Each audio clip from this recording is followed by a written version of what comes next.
Kainin natin to. Gummy edition naman tayo ngayon. Tara, let's go! Let's go!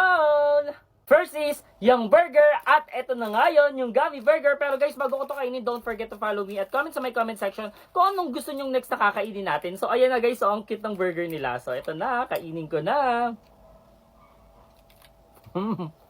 Kunat. Next naman, yung footlong at eto na nga yun. Pero guys, bago ko to kainin, magsha-shoutout lang muna ako ng mga nagpa-shoutout uli sa atin.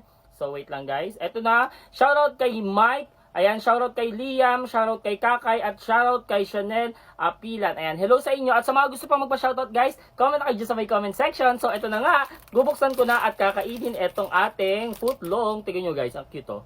Tide. Ang cute na. Ah, kulat din. Yung parang gawa naman to. Next naman, yung french fries. At eto na nga yun. Nakakatuwa lang guys kasi ang dami na ring mga gamis ngayon na ginawa nila. Yung parehas na parehas din sa mga kinakain natin. Na, ayan, lalo na sa mga fast food. Tingnan nyo naman, ang cute talaga ng fries. Parang totoo. So eto na, kainin ko na. Like, follow, comment, and share. Ang asim.